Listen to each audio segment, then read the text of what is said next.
बिस्मिल्लाहिर्रहमानिर्रहीम। अस्सलाम वालेकुम नाज़रीन मोहतरम। इससे पहले आप 77 इकसात सुन चुके हैं, अब किस्त 78 मुलाहिज़ा फरमाए। अभी कुछ नहीं कहा जा सकता, मैंने तेज़ी से कहा। वो जो कोई भी था, कैथरीन और शोबक उसके ताक़ुब में गए हैं, अब यहीं ठहरे। ज़्यादा भाग दौड़ आपके बस की बात नहीं। मैं और ये ऑफिसर जाकर उनकी मदद की कोशिश करते हैं। चार्ल्स ने इस बात में सर हिलाया।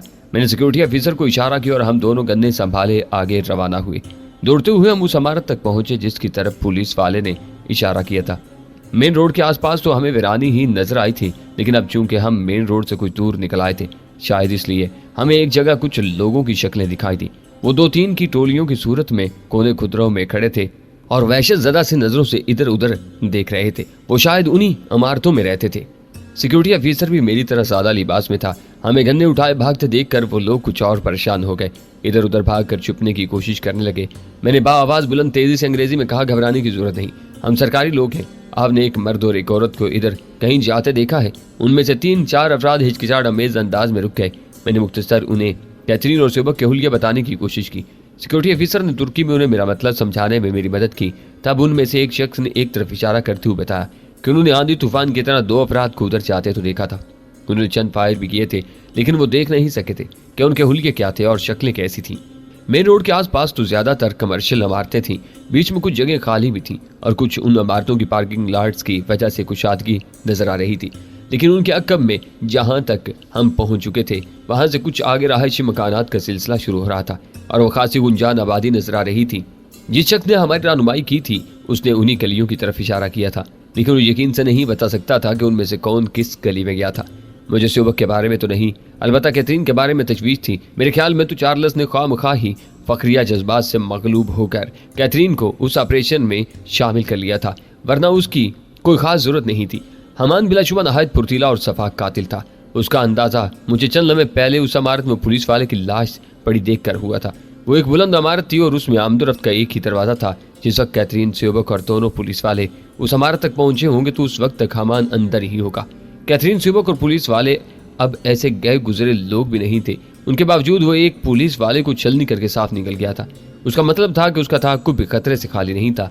मुमकिन है कैथरीन को आतिशी हथियारों के साथ मारधाड़ का खासा तजुर्बा हो, फिर भी मेरे ख्याल में उसे यूं मुंह उठाकर हमान के ताक़ुब में नहीं जाना चाहिए था। वैसे अभी तो ये भी यकीन से नहीं कहा जा सकता था कि वो हमान ही था। हमें कैथरीन और शोबक की तलाश में ज्यादा दूर तक नहीं जाना पड़ा।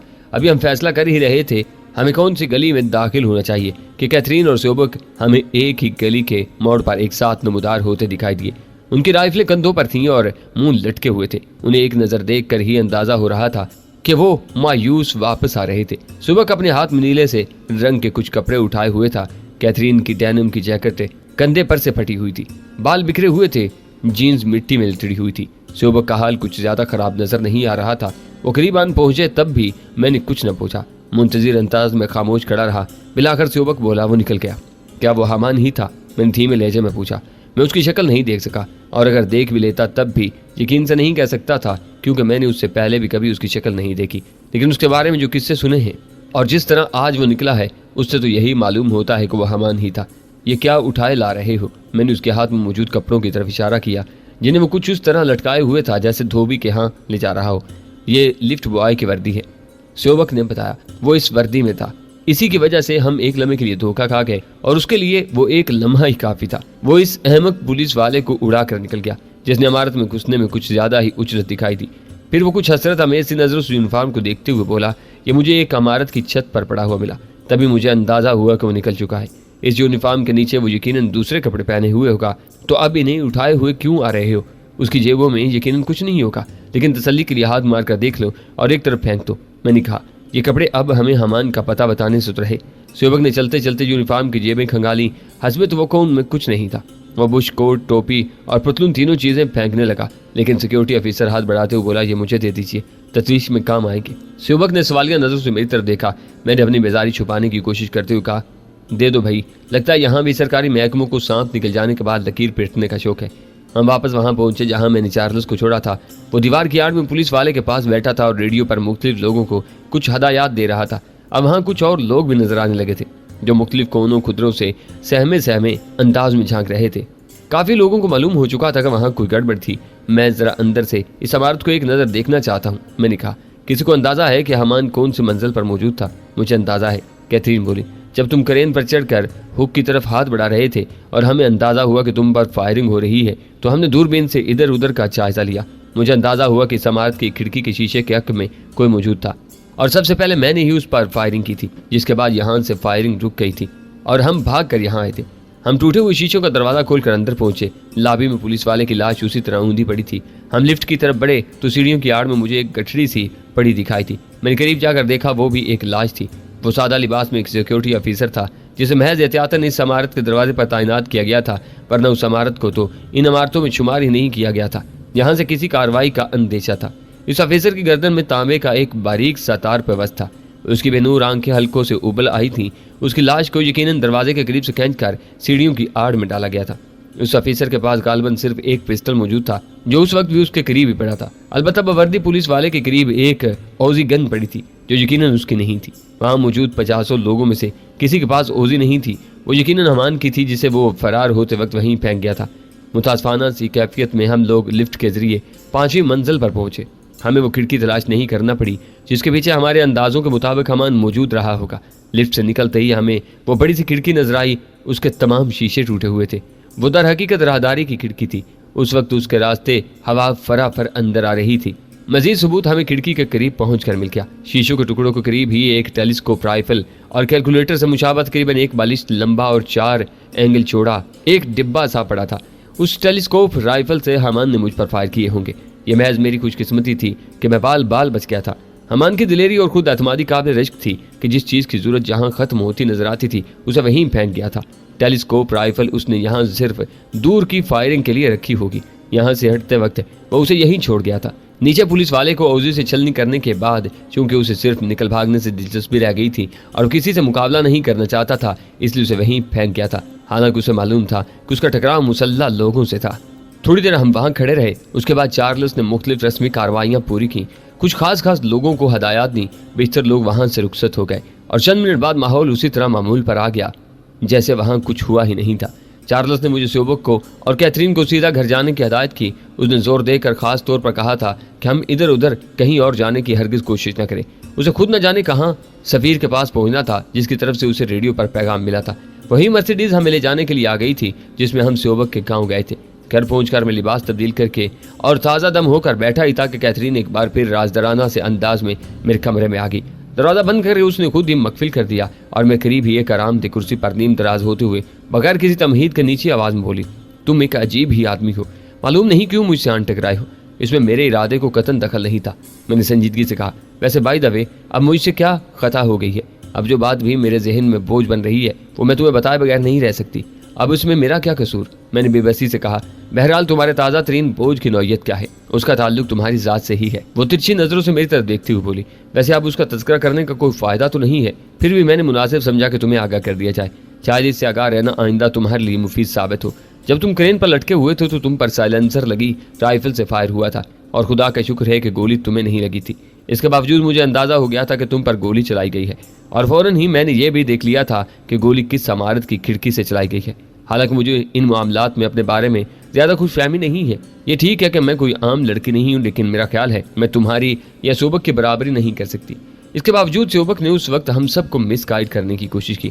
اس نے ایک اور عمارت کی طرف اشارہ کرتے ہوئے کہا تھا کہ فائرنگ وہاں سے شروع ہوئی ہے۔ اس نے خود بھی بلا وجہ اسی سمت میں فائرنگ شروع کر دی تھی۔ پاپا اور سیکیورٹی والے بھی ادھر ہی متوجہ ہو گئے تھے۔ جتنی دیر میں انہیں اپنی غلطی کا احساس ہوتا اتنی دیر میں تمہارا کام تمام ہو سکتا تھا۔ میں سیدھا ہو کر بیٹھ گیا، یعنی صرف تم اکیلی اصل عمارت کی طرف متوجہ رہی تھی اور تم نے ہی اس کھڑکی پر فائرنگ کر کے مجھ پر ہونے والی فائرنگ کو روکا۔ اس نے اس بات میں سر ہلایا تو میں نے کہا، اس کا مطلب ہے میں جو اس وقت زندہ سلامت بیٹھا نظر آ رہا ہوں، خدا کے کرم کے علاوہ اس کا ایک سبب تم ہو۔ وہ اس بات میں سر ہلاتی ہوئی بولی، لیکن میں تم پر احسان جتانے نہیں آئی، میں تو صرف اس حیرت کا اظہار کرنے آئی ہوں کہ آخر سیوبک کی اس حرکت کا کیا مقصد ہو سکتا تھا۔ شاید وہ بیچارہ تمہارے معاملے میں مجھے اپنا رقیب سمجھ رہا ہو اور یہ اس نے مجھے راستے سے ہٹانے کا بہترین طریقہ سوچا ہو۔ اس طرح میرا کام بھی تمام ہو جاتا اور اس پر کوئی الزام بھی نہ آتا۔ میں نے مسکراتے ہوئے کہا، اس بیچارے کو کیا معلوم کہ تم تو مجھ سے جان چھڑانے کا بہانہ تلاش کرتے پھر رہے ہو۔ کیتھرین منہ بنا کر بولی، بہرحال دوسری اہم بات یہ ہے کہ جب ہم اس شخص کے تعاقب میں دوڑے جسے ہم حمان سمجھ رہے تھے تو سیوبک اس گلی میں گھسا جس میں ہم نے اسے غائب ہوتے دیکھا تھا، اور مجھے اس نے عقبی گلی میں جانے کا حکم دیا کہ کہیں حمان ادھر سے نہ نکل جائے۔ आगे से वो गली बंद थी, इसलिए उस तरफ से उसके फरार होने का इम्कान जरा कम ही था। मैं बेवकूफ़ों की तरह पिछली गली में दौड़ी फिरती रही। मुझे हमान कहीं से फरार होता दिखाई नहीं दिया। अलबत्ता चंद लम्हे बाद सेवक साहब एक मकान की छत से पिछली गली में कूदे और उन्होंने लिफ्ट बॉय वाला वो यूनिफॉर्म हाथ में लहराते हुए मुझे मुतल्ला किया कि मोहतरम हमान साहब फरार हो गए हैं और मोहतरम सेवक साहब उनकी गर्द को भी नहीं पहुंच सके। तुम कहना क्या चाहती हो? क्या यह मुमकिन नहीं कि जिस तरह उसने हमान को मौका देने की कोशिश की थी कि वो उस वक्त तुम्हें शूट करने में कामयाब हो जाए जब तुम क्रेन पर लटके हुए थे, उसी तरह उसने मुझे टरका कर हमान को निकल भागने का मौका भी दिया हो? कैथरीन बोली, अगर तुम्हारा यह ख्याल दुरुस्त हो तो तुम इससे क्या नतीजा अखज़ करोगी? यही कि लेडी डायना पर हमले की साजिश में वो भी शरीक था, लेकिन हमारी नज़र में नेक नाम बंदे और हमारी तैयारियों की खबर रखने के लिए हमारे साथ आन मिला था। वो कदरे हिचकिचाहट के साथ बोली। मैं खामोश रहा तो वो जोर देकर बोली, पापा ने सेवक पर एतबार कर लिया है, लेकिन मुझे यकीन नहीं आ रहा कि एक इंटरनेशनल किस्म के कातिल को हमसे या हमारी हुकूमत से कोई हमदर्दी हो सकती है। पहले शायद ना रही हो, तुम्हें देखने के बाद हो गई हो। मैंने मुस्कुराते हुए कहा, तुम्हें फिर बेवक्त मजाक सोच रहा है। उसने जिस वक्त हमारे सफारत खाने को इस सिलसिले में खत लिखा था उस वक्त तक शायद उसने ख्वाब में भी मुझे ना देखा हो। वो मुंह बनाकर बोली, ख्वाबों की बात मत करो, तुम्हें क्या मालूम कि उसके ख्वाबों में क्या कुछ आता हो और कौन कौन आता हो। मैंने बदस्तूर मुस्कुराते हुए कहा, खुदा के लिए तुम गैर संजीदगी छोड़ो। कैथरीन गोया आजिज़ आकर बोली, मैं एक गहरी साजिश की बू सूंघ रही हूँ और तुम मेरी बात पर कान ही नहीं धर रहे। ये तुम्हें क्या हो गया है? मैंने तासुफ ज़दा लहजे में कहा, अच्छी भली बेफिक्री से घूमा करती थी, नहायत मुनाफा बख्श धंधा किया करती थी, एकदम ही गहरी और बैनुल अक़वामी साजिशों की बू सूंघने के चक्कर में पड़ गई। खुदा तुम्हारे हाल पर रहम करे। इधर मेरा यह हाल है कि मुझे किसी भी किस्म की साजिशों वगैरह से फिलहाल कोई दिलचस्पी नहीं, क्योंकि कुछ साजिशों ने मुझे खुद घन चक्कर बनाया हुआ है। लेकिन फर्क करो, मैं संजीदा हो भी जाता हूँ तो अब इससे क्या हासिल होगा? सांप तो निकल चुका है, अब लकीर पीटने का क्या फायदा? एक सांप निकल चुका है, उसने गोया तोसी की, दूसरा सांप शायद अभी हमारी आस्तीन ही में है। सेवक अभी हमारे साथ ही है। मुझे तो ये भी किसी सांप से कम नहीं लगता। काफी हैंडसम सांप है। मैंने सारी लाया। उसने मुझे घूरा तो मैंने जल्दी से कहा, तुम्हें अंदेशा है कि साजिश की कोई कड़ी अभी बाकी है? हाँ, वो जोर देकर बोली, मैं तुम्हें यही कहना चाहती थी कि अभी तुम बेफिक्र ना हो जाना, होशियार रहना। उफ खुदाया, मैंने बुड़बुड़ाने के से अंदाज में कहा, मैं किस किस की तरफ से होशियार हो जाऊं? अच्छा फर्ज करो अगर वो इस साजिश में शरीक भी था तो उसे क्या मिला? मिला तो इसलिए नहीं कि उनकी साजिश नाकाम होगी, फिर भी कम अज कम ये फायदा तो हुआ है कि सुबह हमारी गुड बुक्स में आ गया। एक गुजरती कातल होते हुए भी वो मेरे पापा जैसे बारसू बरतानवी का दोस्त बन गया।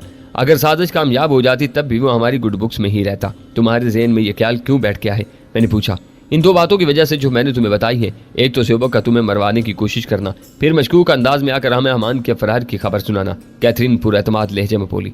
हमारी बातों के दौरान ही चार्ल्स भी घर आ गया था। चार्ल्स के बैठते ही मैंने कहा, आपकी बेटी के ख्यालात सुबह के बारे में बहुत मुख्तलिफ है। मैंने कैथरीन की तरफ देखे बगैर कहा, मुझे एहसास था कि वो मुझे घूर रही थी। इसका ख्याल है कि सुबह भी हमान का साथी हो सकता है। मैंने उसे वो तमाम गुफ्तगू सुना दी जो मेरे और कैथरीन के दरमियान हुई थी, हत्ता कि उस सिलसिले में अपनी राय भी बेतकल्फी से जाहिर कर दी। चार्ल्स ने उसका कतन बुरा नहीं मनाया, बल्कि अस्मात में सर हिलाते हुए बोला, मुझे तुम्हारी राय दुरुस्त मालूम होती है। वो शादीशुदा सही, कितनी ही औरतों से उसका वास्ता सही, लेकिन बहरहाल इंसान है, मर्द है। कैथरीन पर कोई भी मर्द आशिक हो सकता है। चार्ल्स नहायत इत्मीनान से बेटी के बारे में इजहार ख्याल कर रहा था। उसे गोया अपनी बेटी की शख्सियत के उस पुरकशिश अंगेज पहलू पर फख्र था कि उस पर कोई भी मर्द आशिक हो सकता था। उसने तो शायद मुझे भी अपनी साहबजादी के आशिकों में शुमार कर लिया था। फिलहाल मैंने उसकी ये गलतफहमी दूर करना जरूरी नहीं समझा, क्योंकि उसने मेरे बारे में अभी कोई इजहार ख्याल नहीं किया था। वो बात जारी रखते हुए बोला, बहरहाल मैं इस बात को बुरा नहीं समझता और ना ही फिलहाल इसे अहमियत देने के लिए तैयार हूँ। वो गाँव वापस जाएगा या किसी नए कॉन्ट्रैक्ट में मसरूफ हो जाएगा तो सब कुछ भूल जाएगा। उसके लहजे में गोया तजुर्बा बोल रहा था और वो अपनी जगह नहायत मुतमिन नजर आ रहा था। फिर वो उठते हुए बोला, मैं तो इस वक्त सोबक से ही बात करने जा रहा हूँ। अमली तौर पर उसको कुछ शुक्रिया अदा करना है। मैं इसलिए रास्ते में रुक गया था कि तुम दोनों को भी साथ ले लूं।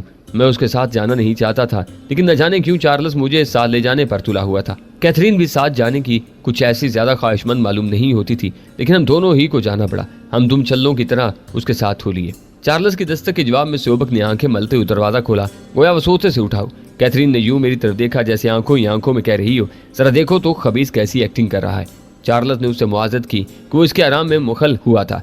फिर कमरे में दाखिल होते हुए बोला, लेकिन मेरे पास वक्त कम है और काम बहुत से निपटाने, इसलिए मैं चला आया। कोई बात नहीं, सोबक जरा खुश्क लहजे में बोला। उसकी आवाज में वाकई गनूदगी की झलक नहीं थी। अंदर पहुंचकर चार्ल्स ने बड़ी एहतियात से दरवाजा बंद कर दिया। हम तीनों बैठ चुके तो चार्ल्स ब्रीफकेस घुटनों पर रखते हुए बोला, सोबक मैं बिला तमहीद बात कर लूंगा। मैं गैर रस्मी तौर पर अपनी हुकूमत की तरफ से तुम्हारा शुक्रिया अदा करता हूँ। तुमने न सिर्फ हमें खबरदार किया बल्कि लेडी डायना के कत्ल की साजिश को नाकाम बनाने में अमली तौर पर हमारे साथ शरीक रहे। तुमने $2 मिलियन की रकम को भी ठुकराया, यानी माली तौर पर भी एक बड़ा नुकसान बर्दाश्त किया। हम सही तौर पर तो तुम्हारे इस एहसान का बदला नहीं चुका सकते, लेकिन तुम्हारे नुकसान की कुछ न कुछ तलाफी की कोशिश कर सकते हैं। सुबक बेड के किनारे पर बैठा एक टुक उसकी तरफ देख रहा था। उसकी ढीली ढाली शर्ट का गिरवान खुला था। यह अंदाजा करना मुश्किल नहीं था कि वो नहायत मजबूत वर्जिशी जिस्म का मालिक था, मगर खासा दुबला पतला और हल्का फुल्का नजर आता था। चार्ल्स ने ब्रीफ केस खोला और मैं जरा चौंका। ब्रीफ केस बरतानवी करेंसी नोटों से भरा हुआ था। चार्ल्स ब्रीफ केस उसकी तरफ बढ़ाते हुए बोला, मैं ये 1 मिलियन पाउंड की रकम तुम्हारी खिदमत में पेश करता हूँ।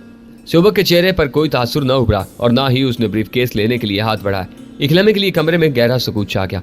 चार्ल्स ब्रीफ केस कुछ और आगे बढ़ाते हुए बोला, ये ले लो ना। सुबक कुछ बदले बदले और मौजमाना लहजे में बोला, मोहतरम चार्ल्स, मुझे इसकी जरूरत नहीं है, इसे आप अपने पास रख लें। अलबत्ता इसकी बजाय अगर आप मुझे कुछ और अनायत फरमा दें तो मैं ता जिंदगी आपका शुक्रगुजार रहूंगा। वो क्या? चार्ल्स ने चौंकते हुए पूछा। वो, आप अपनी बेटी का हाथ मेरे हाथ में देते। मैं मोहतरमा कैथरीन साहिबा से शादी करना चाहता हूँ। उसका लहजा पहले से भी ज्यादा मुदबाना था और वो हद से ज्यादा संजीदा नजर आ रहा था। चार्ल्स गोया भौंचका रह गया था और एक टूक उसकी तरफ देख रहा था। उसका मुंह खुले का खुला रह गया था। मैंने पूरी की पूरी कोशिश की थी कि किसी रद्दअमल का इजहार न करूं और दूसरों के तासुरात का जायजा लेता रहूं। कैथरीन के चेहरे पर मुझे मामूल से कुछ ज्यादा सुर्खी नमूदार होती दिखाई थी। आखिर चार्ल्स बोला, तुम वाकई संजीदा हो या किसी किस्म का मजाक है? कोई ड्रामा वगैरह बोल रहे हो? आप इसे मजाक समझ रहे हैं? सुबक गोया गहरी तकलीफ महसूस करते हुए बोला, मैं जिंदगी में कभी इससे ज्यादा संजीदा नहीं हुआ, बल्कि मैं सोच रहा हूँ कि ज्यादा संजीदगी के इजहार के लिए खास अपने कबायली अंदाज में आपसे दरख्वास्त करूं। वो बेड से उतर आया और कुछ इस तरह एक घुटने के बल बैठ गया जिस तरह पुराने रोमन दरबारी अपने शहनशाह को सलाम करने के लिए बैठते थे। उसने चार्ल्स के हाथों से ब्रीफकेस लेकर बंद करके उसी के पास रख दिया और नहायत एहतराम से सर झुकाते हुए पहले चार्ल्स के दोनों पांव छुए, फिर उसका एक हाथ थाम कर दोनों आंखों से लगाकर चूमा और उसी हाथ को अपने सीने से लगाकर सर झुकाते हुए नहायत आजिज़ाना लहजे में बोला, मोहतरम चार्ल्स, मैं अपनी दरख्वास्त दोहराता हूँ और आपसे वादा करता हूँ कि आपकी बेटी को खुश रखने की हर मुमकिन कोशिश करूंगा। इसे तमाम नेमतें और आसाइशें मुहिम पहुंचाने के लिए जद्दोजहद करूंगा। फिर वो जरा सीधा होते हुए बोला, हमारे कबीले में बड़े से बड़ा आदमी इसी तरह किसी की बेटी से शादी की दरख्वास्त करता है। मैंने अपने कबीले की ये इब्तदाई रस्म अदा कर दी है। अब आप मुझे कोई वक्त दें ताकि मैं अपने कबीले के 2-3 बुजुर्गों को लेकर आ जाऊं और एक बाज़ाब्ता मुलाकात में शादी की तारीख तय पा जाए। चार्ल्स थूक निकलते हुए बोला, मुझे तुमसे इस मस्करेपन की तवक्को नहीं थी सुबक। हम नहायत संजीदा माहौल में नहायत संजीदा मौजू पर बात कर रहे थे। सुबक की आंखें फैल गईं। उसे गोया चार्ल्स के अल्फाज से एक बार फिर सख्त सदमा पहुंचा। वो नहायत ठहरे ठहरे लहजे में बोला, मिस्टर चार्ल्स, हम जब कबायली अंदाज में कोई बात करते हैं और कबायली अंदाज में कोई काम करना चाहते हैं तो हम बेहद संजीदा होते हैं। आप इसे कोई मामूली या मजाक की बात न समझें कि एक कबीले का सरदार और वो भी सुबक जैसा सरदार आपके बेटे से महज दोस्ती या वक्त गुजारी का नहीं बल्कि शादी का ख्वाहिशमंद है। मैंने महसूस किया कुछ एजाज के जिक्र पर कैथरीन के चेहरे की सुर्खी बढ़ गई थी, लेकिन उसने अब भी गुफ्तगू में कोई मुदाखलत न की। शायद फिलहाल बाप ही उसके जज्बात की सही तर्जुमानी कर रहा था। चार्ल्स साहब गोया वाकई सुबक के लहजे की संजीदगी को महसूस करते हुए बोला, लेकिन तुम तो पहले से ही शादीशुदा हो और कई मुल्कों में तुम्हारी दास्तानें भी मौजूद थीं। सुबक के चेहरे पर एक लम्हे के लिए खिंचाव सा आ गया और वो जरा सख्त लहजे में बोला, दास्तानों की इस वक्त कोई बात नहीं हो रही, इस वक्त सिर्फ शादी की बात हो रही है, इसलिए तुम सिर्फ बीवी का तस्करा कर सकते हो। तुम्हें मेरी पहली बीवी की मौजूदगी पर एतराज नहीं होना चाहिए। क्योंकि जुमला अधूरा छोड़कर उसने अपनी ढीली ढाली कमीज और पतलून की जेबें टटोली और बिला आखिर मुड़ा थोड़ा सा एक कागज निकाल कर चार्ल्स की तरफ बढ़ा दिया। चार्ल्स ने हिचकिचाते हुए कागज हाथ में ले लिया और उसे खोल कर देखा। उस पर किसी ऐसी जुबान में कुछ लिखा हुआ था जो मेरे लिए नाकाबिले फहम थी। ये क्या है? चार्ल्स ने उकड़े उकड़े से लहजे में पूछा। मेरी पहली बीवी की तरफ से ही शादी का इजाजतनामा। वो इत्मीनान से बोला, उसे मुझे लिख कर दे रखा है कि मैं जब चाहूँ, जहाँ चाहूँ और जितनी चाहूँ शादियाँ कर सकता हूँ, उसे कोई एतराज़ नहीं होगा। बहुत खूब, बहुत खूब, चार्ल्स जहरीले लहजे में बोला, लेकिन कुछ ऐसी नजरों सुबक की तरफ देख रहा था जैसे उसे अब भी उम्मीद थी कि सुबक किसी भी लम्हे कह देगा कि वो तो मजाक कर रहा था। लेकिन चार्ल्स की ये उम्मीद पूरी ना हो सकी। सुबक नहायत संजीदगी से उसकी तरफ देख रहा था, कोई उसके जवाब का मुंतजिर हो। आखिर चार्ल्स गहरी सांस लेकर बोला, बड़ी खुशी की बात है कि तुमने अपनी पहली बीवी से आइंदा शादियों की पेश की इजाजत ले रखी है और उसकी तरफ से NOC हर वक्त जेब में लिए फिरते हो। मुझे उम्मीद है कि तुम आइंदा जो शादी करोगे उस बीवी की तरफ से भी उस किस्म का इजाजतनामा हर वक्त तुम्हारी जेब में पड़ा रहेगा। ये सिलसिला गालबन तुम्हारे मरने या इंतहाई ज़ईफ़ुल उम्र और उम्र रसीदा होने तक चलता रहेगा। वो बेपरवाही से कंधे उचकाते हुए बोला, इसमें कोई हर्ज भी नहीं है। अगर हालात इजाज़त देते हो या हालात का तकाजा हो और इंसान अफोर्ड भी कर सकता हो तो उसे एक से ज़्यादा शादियाँ कर लेनी चाहिए, लेकिन हमारे यहाँ ऐसा नहीं होता सुबक। चार्ल्स ज़रा सख्त लहजे में बोला, हमारे यहाँ ना तो कोई लड़की पहली बीवी की मौजूदगी में किसी मर्द की दूसरी बीवी बनना पसंद करती है और ना ही कानूनन ऐसा होता है, इसलिए तुम इस सहमकाना बहस को यहीं ख़त्म कर दो। तुम्हारे यहाँ तो लड़कियां बगैर शादी के भी मर्दों के साथ रह रही हैं। गालबन 30-40% जोड़े इसी तरह रह रहे हैं। सुबक चुभते हुए लहजे में बोला, बात शादी की हो रही है, इसलिए सिर्फ शादी के कवानीन का जिक्र करो। चार्ल्स ने उसी लहजे में कहा जिसमें चंद लम्हे पहले सुबक ने बात की थी। अगर तुम चाहो तो मैं अपनी पहली बीवी को तलाक दे सकता हूँ। स्योबक मुलायमत से बोला, यह और भी बुरी बात होगी। चार्ल्स ने कहा, तुम अपनी बेटी से तो कुछ भी पूछ नहीं रहे, खुद ही गुफ्तगू किए जा रहे हो। स्योबक कैथरीन की तरफ देखते हुए बोला, मैं इसलिए खुद ही सारी गुफ्तगू किए जा रहा हूँ कि कैथरीन से तुम्हें कहीं और ज्यादा सख्त नागवार जवाब सुनने को मिलेगा। मैं तो फिर भी बड़ी उम्र का एक जहादीदा आदमी हूँ, तहम्मुल मिजाजी का मुजाहरा कर सकता हूँ, लेकिन कैथरीन, उसने ठंडी सांस लेकर जुमला अधूरा छोड़ दिया। फिर भी हमें मोहतरमा कैथरीन से उनकी मर्जी तो मालूम कर लेनी चाहिए। स्योबक एक बार फिर बड़े मोदबाना लहजे में बोला, और इतनी देर में उसने पहली बार कैथरीन की तरफ देखा। उसकी संजीदगी में जरा भी फर्क नहीं आया था। आप क्या कहती हैं मोहतरमा कैथरीन? मेरा दिल चाह रहा है कि मैं तुम्हें जुबान के बजाय हाथ बल्कि लात से जवाब दूं। कैथरीन गहरी सांस लेकर बोली, अगर तुम बुरा न मनाओ तो मैं तुम्हारे मुंह पर एक लात रसीद कर दूं। मुझे उम्मीद है ये खासा तसल्ली बख्श जवाब साबित होगा। स्योबक की रंगत मुतगय्यर हो गई। वो गोया बड़ी मुश्किल से खुद पर जब्त करते हुए बोला, आपको मोहतात अंदाज में बात करनी चाहिए मोहतरमा कैथरीन। मैं फिलहाल अपने कबीले के रसूम रवाज के मुताबिक आपसे बात कर रहा हूँ। बात तो मैं एहतियात से ही कर रही हूँ, अलबत्ता लात के इस्तेमाल में शायद मैं ज्यादा एहतियात न करूँ। कैथरीन उसे सही मानों में खार दिलाने वाले अंदाज में बोली। अब स्योबक मेरी तरफ देखते हुए शायदगी से बोला, क्या इस खातून के जारहाना रवैये की वजह तुम हो? क्या इसके साथ तुम्हारा कोई मुआमला चल रहा है? क्या शादी वगैरह का वादा हो चुका है? अपनी ऐसी किस्मत कहाँ कि कोई हसीन लड़की हमसे शादी या ब्याह वगैरह के बारे में सोचे। मैंने ठंडी सांस लेकर कहा, वैसे ये पहला और आखिरी मौका है कि मैं अपनी निजी जिंदगी के बारे में किसी सवाल का जवाब दे रहा हूँ, वो भी महज इसलिए कि तुम्हें काफी जलील होते देखकर मुझे तरस आ गया है। बराह करम आइंदा मुझसे मेरी निजी मामलात के बारे में कोई सवाल न करना। मेरी आहानत हमें लहजे के बावजूद महज मेरी जुबानी ये सुनकर स्योबक के चेहरे पर कुछ तमानियत छलक आई कि कैथरीन मुझ पर मेजबान नहीं थी। कैथरीन तुरहम अमेज सी नजरों से उसकी तरफ देखते हुए बोली, तुमने ख्वाम बेचारे अफजल चौधरी को अपना रकीब समझते हुए मरवाने की कोशिश की थी। तुम पहले ही हमसे पूछ लेते, तुम्हें शायद कोई गलत फहमी हुई है। वो नरमी से बोला, अगर मैं अफजल चौधरी को मरवाने या मारने का इरादा कर लूँ तो फिर यह इस तरह बैठा हमारे साथ बातें करता नजर ना आएगा। इसकी गुफ्तो शनीद फिर आलम बाला पर रूहों से ही होगी। उसका लहजा नर्म था मगर उसमें तकब्बुर बोल रहा था। मुतकब्बर लोगों पर मुझे रहम आने लगता था। पहले तो मेरा उसे कोई भी जवाब देने को जी नहीं चाहा, लेकिन फिर मैं कहे बगैर न रह सका। ये बात मैं पहले भी कई लोगों से सुन चुका हूँ। मैं तो इसी दुनिया में मौजूद हूँ, लेकिन उनकी शायद हड्डियां भी गल चुकी हैं। मुतकब्बर लोगों पर मुझे रहम आने लगता था। पहले तो मेरा उसे कोई भी जवाब देने का इरादा नहीं था, लेकिन फिर मैं कहे बगैर न रह सका। ये बात मैं पहले भी कई लोगों से सुन चुका हूँ। मैं तो इसी दुनिया में मौजूद हूँ, लेकिन उनकी शायद हड्डियां भी गल चुकी हैं। उसे कोई जवाब न दिया और चार्ल्स की तरफ देखकर उठते हुए बोला, मुझे अफसोस है हमारी गुफ्तगू किसी नतीजा खेज मोड़ पर पहुंची नजर नहीं आ रही। इसके बावजूद मैं कल अपने कबीले के 3-4 बुजुर्गों और 3-4 दूसरे लोगों के साथ यहाँ आऊँगा। हम जरा मुख्तलिफ माहौल में बैठ कर बात करेंगे। चाहे तुम या कैथरीन खुद अपनी राय बदल लो। वो अपने कपड़े और 2-4 दूसरी चीजें ट्रैवलिंग बैग में डालने लगा। उसके लहजे में एक नहायत ही मुलायम सी धमकी पनाह थी, लेकिन चार्ल्स शायद उस पर ध्यान दिए बगैर दोस्ताना लहजे में बोला, क्या तुम गांव वापस जा रहे हो? हाँ, स्योबक ने सवार लहजे में जवाब दिया। ऐसी जल्दी भी क्या है? चार्ल्स बोला, तुम्हारा आज जाने का प्रोग्राम तो नहीं था? मैंने प्रोग्राम बदल दिया है। वो बेनियाजी से बोला, मेरे यहाँ बेकार पड़े रहने का कोई फायदा नहीं। बहरहाल कल तुमसे फिर मुलाकात होगी। अगर कल भी तुम यहीं बातें करने के लिए मुलाकात करना चाहते हो तो मेरे ख्याल में तुम ख्वाम ही इन मामूलूम बुजुर्गों और दीगर लोगों को तकलीफ दोगे। मेरा जवाब कल भी यही होगा। तुम्हें मालूम है हम मगरबी लोगों के यहाँ वैसे भी औलाद के बालिग होने के बाद वालिदैन को उन पर कोई इख्तियार नहीं रहता। अगर कैथरीन राजी होती तो मेरे यहाँ या ना से कोई फर्क नहीं पड़ता था। मुझे तुमको ये सब बातें बताने की जरूरत नहीं है। दुनिया का कोई गोशा तुम्हारे लिए अजनबी नहीं है। हर जगह के कवानीन और रसूम और रवाज के बारे में तुम जानते हो। चार्ल्स का अंदाज अब भी समझाने वाला और सुलह जुयाना था। वो सब अपनी जगह ठीक है, सब कुछ मुझे मालूम है, लेकिन मैं एक काम संजीदगी से करना चाहता हूँ। शादी ब्याह का मामला हमारे यहाँ कबायली तरीके से ही तय होता है, सो मैं अपनी रस्मी कार्रवाई पूरी कर रहा हूँ। तुम्हें फैसला करने का इख्तियार दे रहा हूँ, वरना यूं तो दुनिया के बाकी मामलात हम दुनिया के तौर तरीकों के मुताबिक करते ही रहते हैं। वो गया कुछ इस किस्म की बात कर रहा था कि फिलहाल तो वो सीधी उंगली से घी निकालने की कोशिश कर रहा था। चार्ल्स और कैथरीन की भलाई इसी में थी कि उसी दौरान उसकी बात मान ली जाती, वरना फिर वो कोई और तरीका आजमाएगा। अगर कैथरीन उसके कबायली या संजीदा तरीके के मुताबिक शादी पर आमादा न हुई, किसी और तरह भी इधर उधर फैले हुए उसके हरम में दाखिल होने के लिए तैयार न हुई, तो फिर वो कोई और तदबीर करेगा। कम अज कम मुझे उसका मफहूम यही महसूस हुआ। चार्ल्स अगर उसके उस मफहूम को पहुंच भी गया था तब भी उसने गोया उसे कोई अहमियत न दी और दोस्ताना लहजे में बोला, तुम वाकई ये रकम नहीं ले रहे? उसने ब्रीफ केस की तरफ इशारा किया। ठीक है, मैंने दौलत की खातिर बहुत कुछ किया है, लेकिन इंसान की जिंदगी में हमेशा दौलत ही सब कुछ नहीं रहती। कभी कभी वो दौलत से हटकर भी कुछ सोचने लगता है। उसके दिल में कुछ और तमन्नाएं भी जाग उठती हैं। अगर तुम कैथरीन को मुझसे शादी पर आमादा कर सको तो उससे ज्यादा रकम मैं खुद तुम्हें या तुम्हारी कैथरीन की खिदमत में पेश कर सकता हूँ। अभी मैंने बेटी को या मेरी बेटी ने खुद बेचना खुद को शुरू नहीं किया। मैंने चार्ल्स के लहजे में पहली बार तल्खी महसूस की। मेरा ख्याल है तुम्हारा चले जाना ही बेहतर है। बराह करम दोबारा आने या किसी को साथ लाने की कोशिश न करना। मैं महसूस कर रहा हूँ कि मैंने तुम्हारे पास आकर गलती की थी। अगर तुम मेरे पास ना आते तो ये तुम्हारी और भी ज्यादा बड़ी गलती होती। स्योबक बैग की जिप बंद करते हुए बोला, तुम्हारे मुल्क और तुम्हारी हुकूमत पर इस वक्त तक एक सानिया गुजर चुका होता। तुमने सिर्फ उस सानिया की पेशगी निशानदही की, लेकिन उसे रोकने का क्रेडिट अब तुम्हें नहीं जाता। उसके बावजूद मैं तुम्हारा शुक्रगुजार था और इस शुक्रगुजारी का अपना सा इजहार भी करने की कोशिश कर रहा था। लेकिन चार्ल्स कंधे उचका कर रह गया।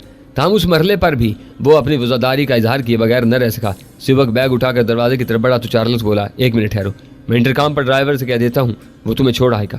इस तकल्लुफ की जरूरत नहीं। स्योबक रुखाई से बोला, मैंने फ़ोन कर दिया था, मेरे लिए गाड़ी आ चुकी है, नीचे खड़ी है। तुम्हारे अलावा भी इस शहर में मेरे कुछ मेहरबान हैं। अच्छा, जैसे तुम्हारी मर्जी। चार्ल्स तहम्मुल से बोला। स्योबक रुखसत हो गया। चार्ल्स उसके साथ सीढ़ियों तक गया। चलने बाद वो वापस आया और थके थके से अंदाज में काउच पर बैठ गया। दूसरे रोज भी चार्ल्स की मसरूफियात कुछ कम नहीं हुई थी, क्योंकि लेडी डियाना अभी शहर ही में मौजूद थी और शेड्यूल के मुताबिक उसकी मसरूफियात जारी थी।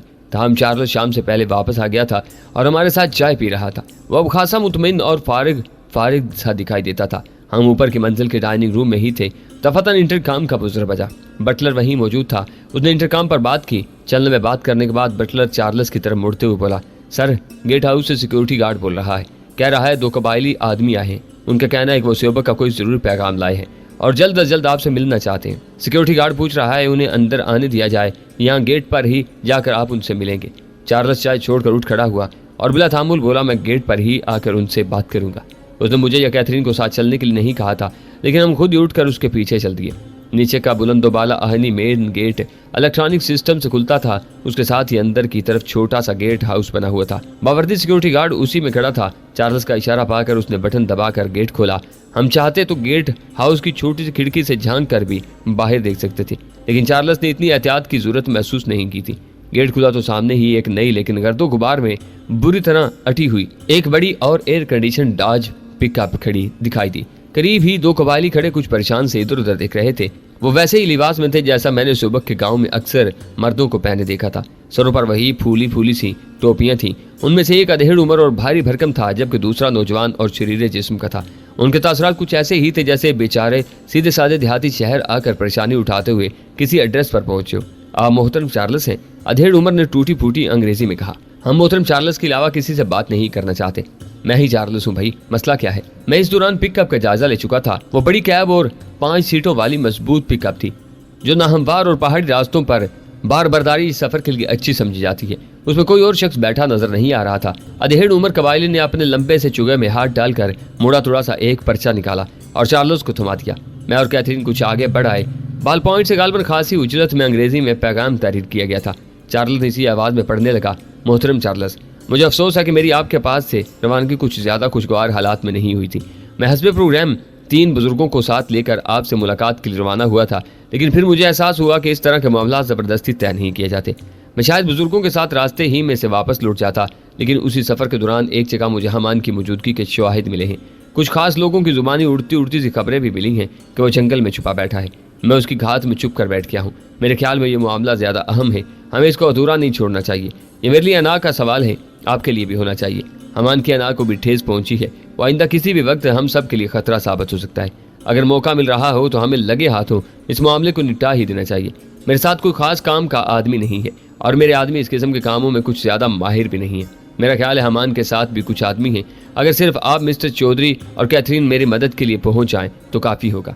मैं आपसे ज्यादा दूर नहीं हूँ, जल्दी पहुंचने की कोशिश कीजिएगा। स्योबक, तहरीर से तो जाहिर होता था कि पैगाम खासी उजरत में घसीटा गया था, लेकिन कुछ ऐसा मुख्तसर नहीं था। बात आसानी से समझ में आती थी। चार्ल्स ने उन लोगों को अंदर बुलाने का तकल्लुफ नहीं किया और उनसे कहा, तुम यही ठहरो, हम चंद मिनट में आकर तुम्हारे साथ चलते हैं या तुम्हें कोई जवाब देते हैं। वो दोनों कबायलियों को हैरान और परेशान सा छोड़कर दोबारा अंदर आ गया। गेट बंद हो गया। चार्ल्स ने ड्राइवे में ही रुक कर गोया कार्नर मीटिंग मुनक्कद करते हुए कहा, यह चाल भी हो सकती है, लेकिन हमें जाना जरूर चाहिए। वो ये ना समझे कि हम डरपोक हैं। उसने जवाब तलब सी नजरों से मेरी तरफ देखा। मैंने कदरे बेपरवाही से कहा, मैं तैयार हूँ, मुझे तो वैसे भी शायद खतरात मोल लेने का नशा सा होता जा रहा है। मैं भी चलती हूँ, कैथरीन बोली। शायद उसने जो लिखा है वो सच ही हो। वैसे भी उसने हमें अपने गाँव नहीं बुलाया है। उसके गाँव जाना हमारे लिए ज्यादा खतरनाक होता। जंगल में उसने पूरे गांव को तो बुलाकर नहीं बिठाया होगा। असल जगह के करीब पहुंचकर हम देखभाल कर आगे बढ़ेंगे। थोड़े बहुत कबाइलियों से तो हम निपट ही लेंगे। वैसे मुझे तो ज्यादा इम्कान यही नजर आ रहा है कि उसका दिमाग ठिकाने आ गया है और उसे वाकई हमारी मदद की जरूरत है। आगे हमारी किस्मत है, जो होगा देखा जाएगा। ठीक है, चार्ल्स तमानिए से बोला। इस खत में जिस जंगल का तज़किरा है वो यकीनन वही है जो स्योबक के गांव के रास्ते में पड़ता है। मैं एहतियातन उसके बारे में चंद खास अफराद को भी मुतल्ला कर देता हूँ कि हम इस तरफ जा रहे हैं। छोड़ें, अब इतना परेशान होने की भी जरूरत नहीं। स्योबक और उसके आदमी ऐसे भी नहीं हैं कि हम उनसे ना निपट सके, कैथरीन बेनियाजी से बोली। चार्ल्स बगौर उसकी तरफ देख कर बोला, अब यकदम ही इतना ऊंची हवाओं में उड़ना भी मत शुरू कर दो। ऊपर आकर हम लोगों ने चंद हथियार साथ लिए जो चार्ल्स ही ने हमें मुहैया कर रखे थे। हम बाहर आए तो चार्ल्स बोला, तुम लोग नीचे चलकर गाड़ी में बैठो, मैं चंद सेकंड में आता हूँ। हम अपनी गाड़ी में चलेंगे या इनके साथ ही इन्हीं की गाड़ी में बैठ जाएंगे? मैंने पूछा। चार्ल्स ने एक लम्हे सोचा, फिर कहा, इन्हीं लोगों के साथ इन्हीं की गाड़ी में बैठ जाओ, देखा जाएगा। हम नीचे आ गए।